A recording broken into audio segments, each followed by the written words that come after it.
Good morning, students.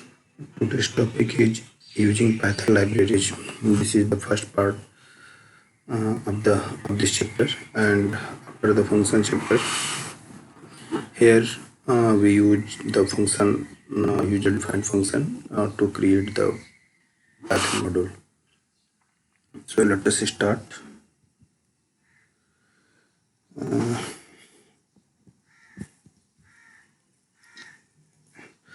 First of all, we discuss the introduction. As our program become larger and more complex, जैसा कि आप जानते हैं कि जब हम कोई भी प्रोग्राम डिजाइन करते हैं तो प्रोग्राम की साइज नंबर ऑफ कोड्स के ऊपर डिपेंड करती है, और जब हम बहुत ज़्यादा कोड्स लिखते हैं तो प्रोग्राम की साइज इंक्रीज कर जाती है। तो उस केस में हम क्या करते हैं कि as our program become larger and more complex, the need to organise our code becomes greater. We have already learnt in a function chapter that large and complex programs should be divided into functions. सबसे important point है कि complex जो part है उसको हम लोग क्या करेंगे, छोटे छोटे फंक्शंस के अंदर डिवाइड करते हैं। जैसा कि मैंने पहले पिछले चैप्टर में भी बताया था, that perform a specific task. As we write more and more functions in a program, we should consider organizing functions by storing them in modules. वैसा भी सिचुएशन हो सकता है कि अगर हम किसी भी कॉम्प्लेक्स प्रॉब्लम को हम स्मॉल प्रॉब्लम्स में ब्रेक करके अलग अलग फंक्शंस पर डिवाइड कर हम उस प्रोग्राम को डिजाइन करते हैं, तो हमारे प्रोग्राम में नंबर ऑफ फंक्शंस बहुत ज़्यादा हो सकते हैं। तो उस केस में हम क्या करेंगे कि उस फंक्शंस को उनके नेचर के बेसिस पे उनको ऑर्गेनाइज करते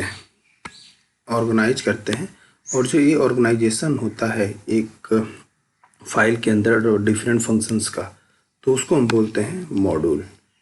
it means we should consider organising of functions by storing them in modules. ये आगे आपको और क्लियर होगा जब हम इसको प्रैक्टिकली डिस्कस करेंगे। A module is simply a file that contains Python code. When we break a program into modules, each module should contain functions that perform a related task. मतलब हम लोग कोई भी प्रॉब्लम होगा जब हम उसको अलग अलग मॉड्यूल्स में डिवाइड करेंगे, तो हर एक मॉड्यूल के अंदर डिफरेंट फंक्शंस हम डिवाइड करेंगे और डिफरेंट फंक्शन डिफाइन करेंगे, और वो फंक्शन उस मॉड्यूल को जो टास्क असाइन किए गए होंगे उस टास्क को सॉल्व करते हैं। इट मीन्स यहाँ पे हमारा मेन एम्फेसाइज क्या होगा कि किसी भी कॉम्प्लेक्स प्रॉब्लम को हम मॉड्यूल्स में डिवाइड करें और मॉड्यूल्स के अंदर डिफरेंट फंक्शंस डिफाइन करके हम उस कॉम्प्लेक्स प्रॉब्लम को सॉल्व करें।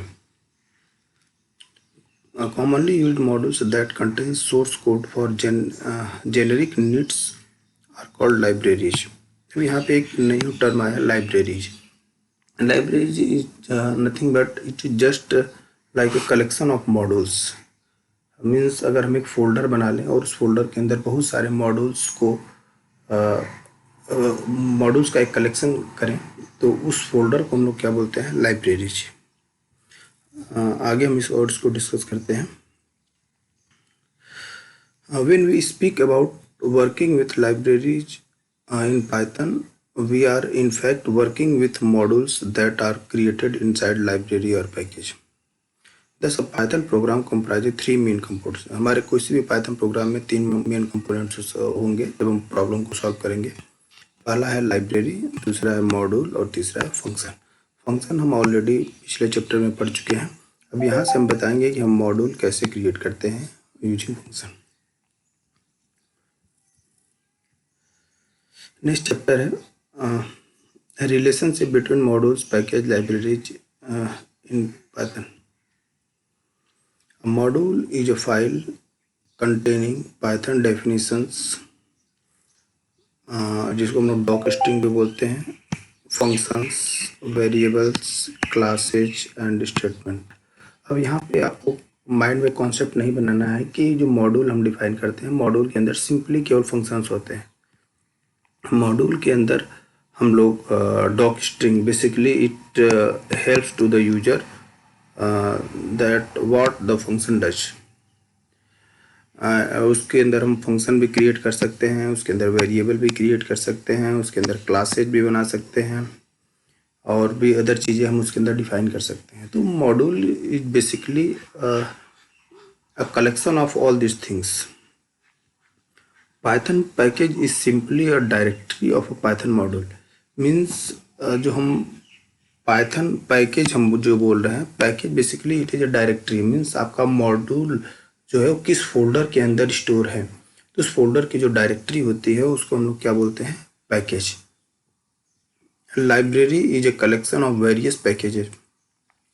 कॉन्सेप्चुअली अगर हम बात करें तो there is no difference between package and library. इसका मीन्स हम कह सकते हैं कि जो मॉड्यूल्स का कलेक्शन है उसको हम लाइब्रेरी भी बोल सकते हैं और उसको हम पैकेज बोल सकते हैं. एक्चुअली वो क्या होता है, it is a directory of the folder. Means हमारा पैकेज या लाइब्रेरी वो फोल्डर होता है जिसके अंदर सारे मॉड्यूल्स एक जगह कलेक्ट होते हैं.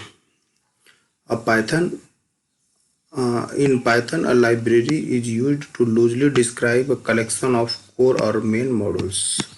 Okay, then go to the next slide. यहाँ पे कुछ प्री डिफाइंड लाइब्रेरीज हैं. इसको हम लोग एक बार हम लोग को जानना चाहिए कि लाइब्रेरीज है और इसका क्या बेसिक क्या वर्क होता है. जैसे मैथ मॉड्यूल है, ठीक है, तो मैथ मॉड्यूल के अंदर हम लोग क्या बेसिकली डिफाइन करते हैं, प्रोवाइड्स मैथमेटिकल फंक्शन. सारे मैथमेटिकल फंक्शन के लिए कौन सी लाइब्रेरी बनी हुई है, मैथ मॉड्यूल की. उसी तरीके से कॉम्प्लेक्स नंबर का करना हो तो उसके लिए सी मैथ लाइब्रेरी है. रैंडम मॉड्यूल किस लिए बेसिकली है, जनरेटिक रैंडम नंबर. स्टैटिस्टिक्स के फंक्शन देखना है तो स्टैटिस्टिक्स मॉड्यूल यूज करते हैं. URL lib है जो होता है, provides URL handling function so that you can access website from with in your program. Means अगर हमको अपने प्रोग्राम के अंदर किसी वेबसाइट को एक्सेस करना हो तो इस लाइब्रेरी को यूज करेंगे. numpy, this library provides some advance math functionalities along with tools to create and manipulate numeric arrays. ये आपको IP में है, बेसिकली न्यूमेरिकल पाइथन इसको हम लोग बोलते हैं. Okay, SciPy basically scientific calculation के लिए यूज करते हैं. Another useful library that offers algorithm and mathematical tool for scientific calculation. Tkinter library, Tkinter जो होता है बेसिकली विंडो एप्लीकेशन डिज़ाइन करने के लिए यूज होता है, मतलब GUI अगर आपको डिज़ाइन करना हो. Provide traditional user interface tool kit and helps you to create user friendly GUI interface for different types of application. Matplotlib है, ये आप क्लास 11th में भी पढ़े होंगे कि अगर कोई भी प्लॉटिंग करनी हो, डेटा के ऊपर डेटा एनालाइजेशन करना हो, ग्राफ प्लॉट करना हो, पाई चार्ट प्लॉट करना हो, तो उसके लिए हम लोग मैटप्लॉटलिब लाइब्रेरी यूज करते हैं. तो ये कुछ लाइब्रेरीज थी जो पाइथन के अंदर ऑलरेडी डिफाइंड होती हैं और इसको हम लोग इंपोर्ट करके यूज कर सकते हैं. ये याद रखना कि सारी लाइब्रेरी जो है पाइथन के अंदर डिफ़ॉल्ट अवेलेबल नहीं है. इसको आप जब भी यूज करेंगे तो आपको क्या करना पड़ेगा, इंपोर्ट करना पड़ेगा. क्लियर.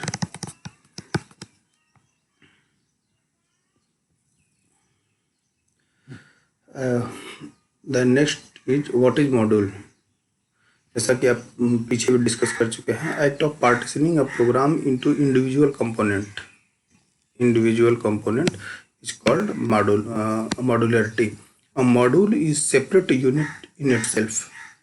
एक सेपरेट यूनिट होती है, मतलब एक मॉड्यूल की अगर हम बात करें तो किसी भी प्रॉब्लम को हम लोग जब स्मॉलर कंपोनेंट्स में डिवाइड करते हैं और एक स्मॉल कंपोनेंट एक कंप्लीट टास्क को एग्जीक्यूट करे, मीन्स उसके अंदर डिफरेंट फंक्शंस बनाए हैं और एक कंप्लीट यूनिट हो, तो उसको हम लोग क्या बोलेंगे, मॉड्यूल. मतलब ये सेपरेट यूनिट होती है. जैसे फॉर एग्जांपल अगर स्कूल मैनेजमेंट का आप सॉफ्टवेयर बना रहे हैं तो उसके लिए अगर आपने एक एग्जामिनेशन मॉड्यूल बनाया तो एग्जामिनेशन से रिलेटेड जितने भी फंक्शनैलिटीज़ हैं, जितने भी फंक्शन हैं, सारा कुछ अगर आप उस एग्जामिनेशन मॉड्यूल के अंदर डिफाइन करते हैं तो एग्जामिनेशन क्या होगा, एक मॉड्यूल होगा. इसके कुछ एडवांटेजेज हैं. It reduces its complexity to some degree. बस कॉम्प्लेक्सिटी रिड्यूस होती है. It creates number of well defined documented boundaries with in a program. It its contents can be reused in other programs. आप एक बार अगर किसी module को आपने define कर दिया, उसके अंदर जो भी फंक्शंस आपने डिफाइन किए, तो उसको किसी अनदर प्रोग्राम में उस मॉड्यूल को इंपोर्ट करके आप उसे यूज कर सकते हैं. No read to rewrite. Structure of Python module. किसी भी पाइथन मॉड्यूल को हम लोग डिफाइन कैसे करेंगे, तो पहला पॉइंट है कि Python module is simply a normal Python file. वो जैसे आप लोग कोई नॉर्मल प्रोग्राम बनाते हैं उसी तरीके से पाइथन मॉड्यूल पे क्या होता है, नॉर्मल पाइथन फाइल होती है। बस उसके अंदर क्या क्या होता है, and contents functions constant and other elements. तो कौन कौन से एलिमेंट्स हैं जो कंटेन करता है? पहला है कि डॉक स्ट्रिंग। डॉक स्ट्रिंग को हम लोग ट्रिपल कोट में लिखते हैं, usual for the documentation purpose. Means कोई भी मतलब ये लेमैन हो, अगर आप उसको आपके मॉड्यूल के बारे में कोई आइडिया ना हो तो हेल्प टाइप करेगा, जब वो उस मॉड्यूल का हेल्प टाइप करेगा तो जो डॉक स्ट्रिंग पार्ट में आप डिफाइन किए रहे होंगे वो सारी इन्फॉर्मेशन उसको हेल्प के कमांड से दिख जाएगी। Variables and constant for storing values. आप कोई वेरिएबल्स डिफाइन कर सकते हैं, ग्लोबल वेरिएबल। जैसे फॉर एग्जांपल आपने ध्यान दिया होगा मैथ मॉड्यूल के अंदर जब हम पाई लिखते हैं तो पाई की वैल्यू आ जाती है, ठीक है, 22/7। ये जो इसकी वैल्यू है 3.14, ये आपका पाई डिफाइन करने पे आता है। It means pi math module जो है, मैथ मॉड्यूल के अंदर पाई एक क्या है, एक कांस्टेंट है जो डिफाइन किया हुआ है। Classes to create a blueprint of any objects, ये आप आगे पढ़ेंगे। ऑब्जेक्ट्स बेसिकली क्या होता है, it is a instance of a classes. Objects आप डिफाइन करते हैं, स्टेटमेंट्स दे सकते हैं और फंक्शंस डिफाइन कर सकते हैं, ये इंपॉर्टेंट है। अब composition of structure of Python module. तो इस डायग्राम को आप देखिए, आपको क्लियर हो जाएगा कि सपोज एक मॉड्यूल है, तो मॉड्यूल के अंदर हम लोग वेरिएबल डिफाइन कर लिए, हम लोग फंक्शन डिफाइन करेंगे, फंक्शन के अंदर भी वेरिएबल डिफाइन कर सकते हैं, क्लासेस डिफाइन कर सकते हैं। क्लासेस के अंदर 2 टाइप्स के मेंबर होते हैं, मेंबर जिसको हम वेरिएबल्स भी बोलते हैं, और मेथड जो फंक्शंस होते हैं। तो क्लास के अंदर हम लोग वेरिएबल और फंक्शन दोनों डिफाइन कर सकते हैं। अब यहाँ पे आप देखिए कि एक अदर मॉड्यूल है, तो अब कोई भी अगर मॉड्यूल बनाना चाह रहे हैं तो उस मॉड्यूल में आप अदर मॉड्यूल को भी इंपोर्ट कर सकते हैं। उसी तरीके से यहाँ भी कोई दूसरा एक मॉड्यूल है, इस मॉड्यूल को जो आप एक न्यू मॉड्यूल क्रिएट कर रहे हैं उसमें इस मॉड्यूल को भी आप इंपोर्ट कर सकते हैं।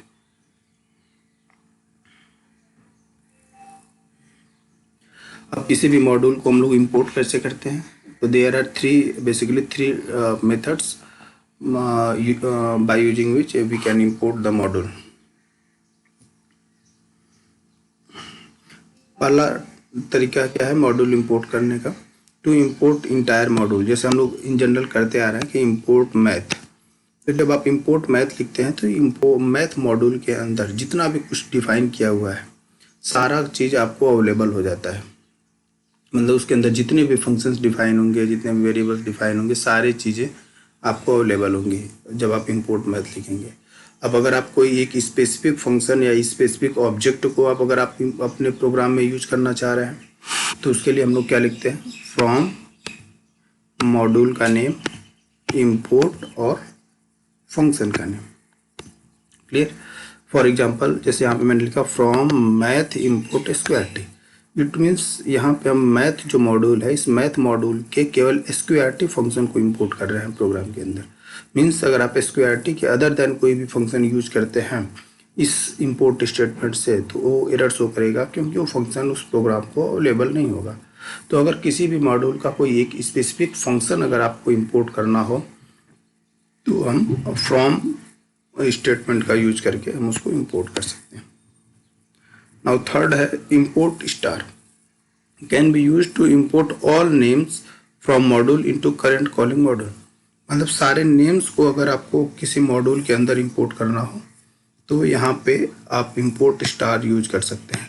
इसको एग्जांपल से हम लोग देखेंगे तो आपको और क्लियर होगा। मीन्स किसी भी मॉड्यूल के अंदर सारे जितने भी नेम्स आपने डिफाइन किए हुए हैं तो इसका यूज करके आपको देख लेंगे। जैसे आप लोग यहाँ पे देखेंगे कि इसमें जब हम इंपोर्ट करते हैं इंपोर्ट मैथ, तो हमको कोई भी फंक्शन यूज करने के लिए हमको क्या लिखना पड़ता है, मैथ डॉट स्क्वायरटी।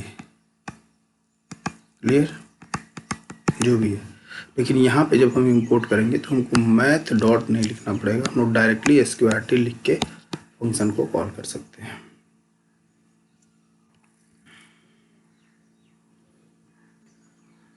हम कैसे एक्सेस करना है, जैसे यहाँ पे लिखा to use function constant variable of imported module we have to specify module name and function name separated by dots.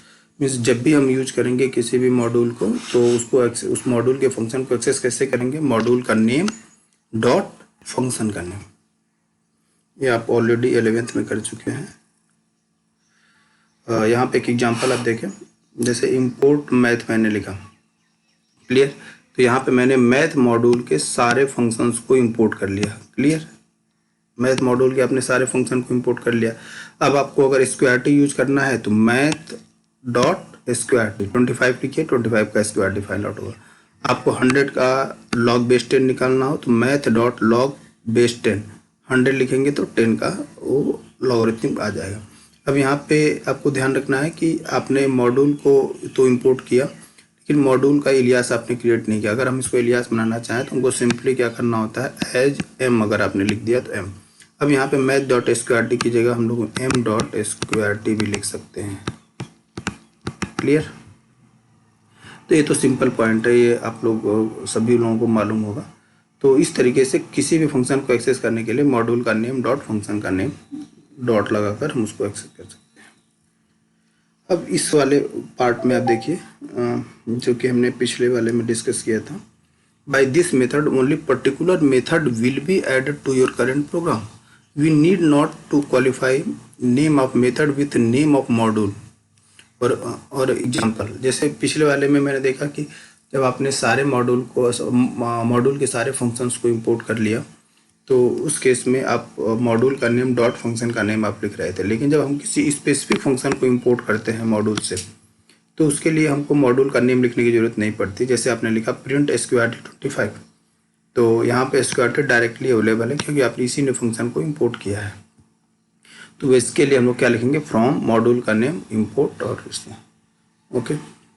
अब नेक्स्ट एग्जांपल देखते हैं। यहाँ पे फ्रॉम मैथ इंपोर्ट स्क्वायरटी, अब प्रिंट स्क्वायरटी 25, आपने स्क्वायरटी 25 लिखा, 25 का स्क्वायरटी, लेकिन यहाँ पे this line will show the error because this line will not be executed and gives an error because by using this import statement only sqrt function is available to this program। Means जो भी हमने statement लिखा इसमें मैंने केवल sqrt function को use किया है। इसमें sqrt फंक्शन इस प्रोग्राम के लिए अवेलेबल है, log 10 इस प्रोग्राम के लिए अवेलेबल नहीं है।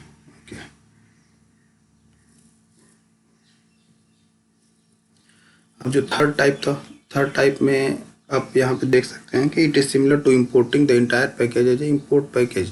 मीन जैसे हम लोग इंपोर्ट स्टार लिखें फ्रॉम इंपोर्ट, जैसे वहाँ पे था कि आपने पहले वाले टाइप में क्या लिखा था, इंपोर्ट मैथ, तो ये सिमिलर है।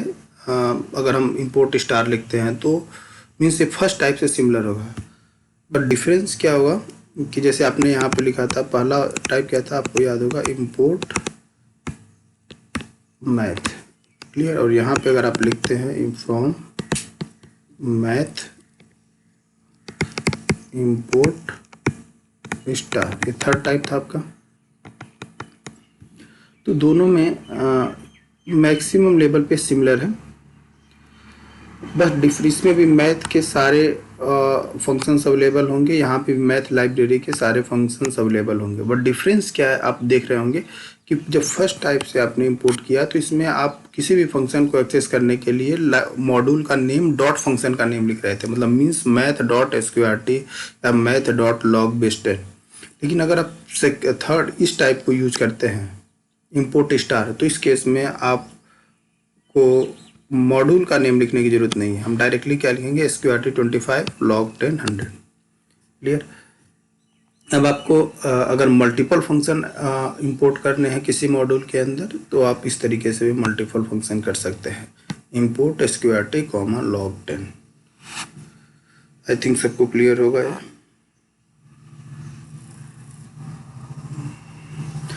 अब आज का ये लास्ट टॉपिक है कि हम किसी एक मॉड्यूल को कैसे डिफाइन करेंगे, यूजर डिफाइंड मॉड्यूल अपने प्रोग्राम के अंदर। तो इसको हम लोग प्रैक्टिकली करके देखते हैं कि एक यूजर डिफाइंड मॉड्यूल आप कैसे बना सकते हैं। So let us start the Python ideally, हम आपको बताते हैं। इसके लिए हम लोग पाइथन स्टार्ट करते हैं।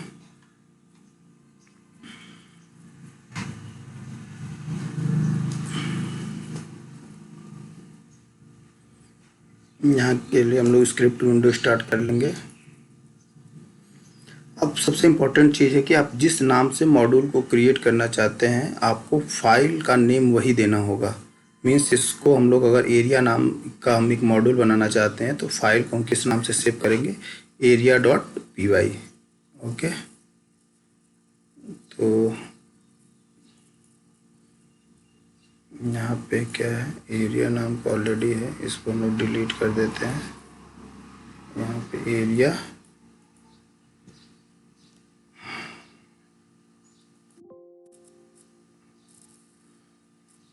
एरिया.py नाम का एक फंक्शन बना लिया। अब मैंने बताया था कि कोई भी मॉड्यूल बनाते समय आप किसी दूसरे मॉड्यूल को भी इसके अंदर इंपोर्ट कर सकते हैं। तो सपोज यहाँ पे मेरा मतलब टास्क क्या है कि हम लोग एक एरिया नाम का फंक्शन बनाएंगे, मतलब एक एरिया नाम का मॉड्यूल बनाएंगे जिसके अंदर हम एक रेक्टेंगल का एरिया कैसे कैलकुलेट करना है, एक स्क्वायर का एरिया कैसे कैलकुलेट करना है और एक सर्किल का एरिया कैसे कैलकुलेट करना है। तीनों एरिया के लिए हमने 3 डिफरेंट फंक्शंस क्रिएट करेंगे। तो उसके लिए हम पहले मैथ मॉड्यूल को इंपोर्ट कर लेते हैं, इंपोर्ट मैथ। ओके, उसके बाद एक वेरिएबल, मैंने बताया था मॉड्यूल के अंदर आप वेरिएबल भी डिफाइन कर सकते हैं। तो इसके लिए हम एक वेरिएबल भी डिफाइन कर लेते हैं, सॉरी माई नम। इसमें वैल्यू अगर हम सपोज हमने 100 दे दिया। अब हम एक फंक्शन बनाते हैं रेक्टेंगल का एरिया, डेफ एरिया अंडरस्कोर एक नाम का एक फंक्शन मैंने क्रिएट कर दिया। इसके अंदर लेंथ और विड्थ को पास कर देते हैं, length comma width. Okay, colon देंगे और रिटर्न क्या होगा, रेक्टेंगल का area return length into.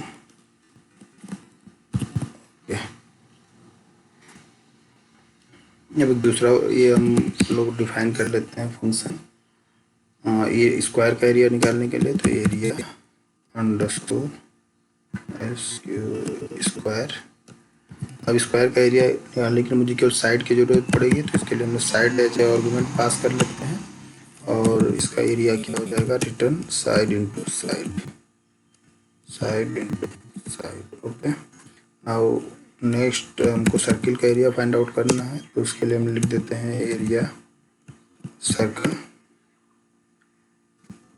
Okay, इसके लिए हमको रेडियस की ज़रूरत पड़ेगी। तो रेड अगर हमने एक वेरिएबल बना दिया, पास कर दिया और रिटर्न क्या करेंगे। अब देखिए हमने जो मैथ मॉड्यूल यूज किया है बेसिकली पाई की वैल्यू फाइंड आउट यूज करने के लिए किया है। तो रिटर्न क्या करेंगे, पाई आर स्क्वायर होता है तो पाई।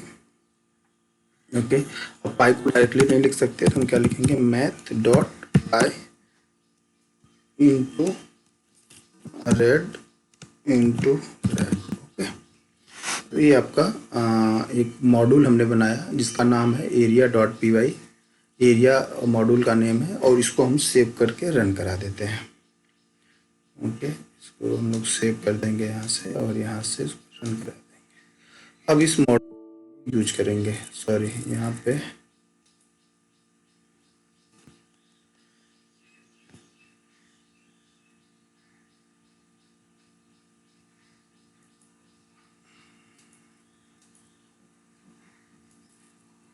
ओके, इस को आपने रन करा दिया। अब रन कराने के बाद अब इस मॉड्यूल को यूज करना है। तो यूज करने के लिए हम लोग क्या करते हैं, सेल विंडो खोल लेते हैं। सेल विंडो पे मैंने बताया सबसे पहले हम क्या करेंगे, इस मॉड्यूल को इंपोर्ट करना है। तो मॉड्यूल का नेम क्या है, एरिया, इंपोर्ट एरिया। ओके, अब एरिया मॉड्यूल अवेलेबल हो गया प्रोग्राम में। अब हमको मान लीजिए रेक्टेंगल का एरिया निकालना हो तो हमको क्या करना पड़ेगा, मॉड्यूल का नेम डॉट फंक्शन का नेम। मॉड्यूल का नेम क्या है, मान लीजिए रेक्टेंगल का एरिया निकालना है तो प्रिंट। अब मॉड्यूल का नेम एरिया हो गया, एरिया डॉट फंक्शन का नेम क्या था, एरिया अंडरस्कोर रेक्ट। अब इसके अंदर मान लीजिए साइड्स 10 है और 5 है, तो यहाँ से हमको सॉरी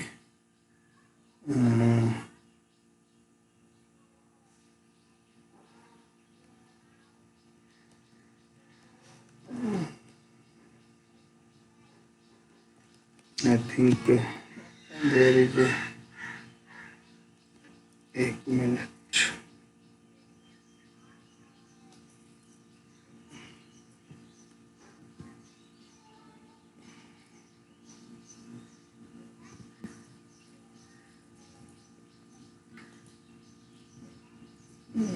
यहाँ पे हम लोग देख लेते हैं प्रोग्राम क्या है।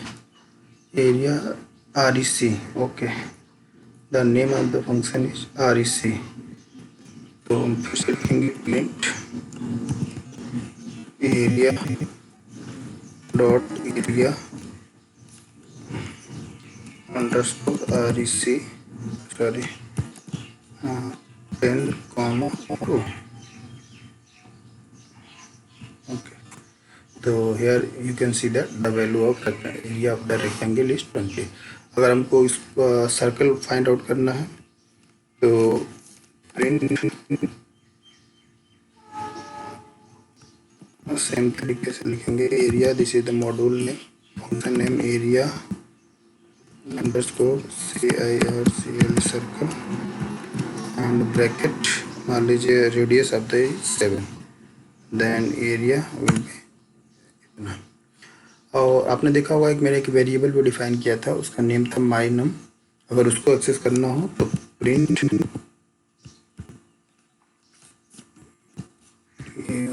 Module name area dot my num, okay, और आप इंटर कर दीजिए द वैल्यू।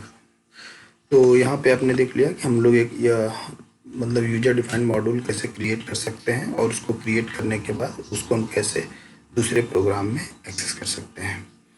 तो स्टूडेंट्स आज के लिए इतना ही। तो आप इसे अपने सिस्टम पे रन करा कर प्रैक्टिस करेंगे। अगर कोई भी प्रॉब्लम हो तो आप उससे यूट्यूब चैनल के कमेंट सेक्शन में पूछ सकते हैं, व्हाट्सएप कर सकते हैं। तो आज के लिए इतना ही। Thank you students.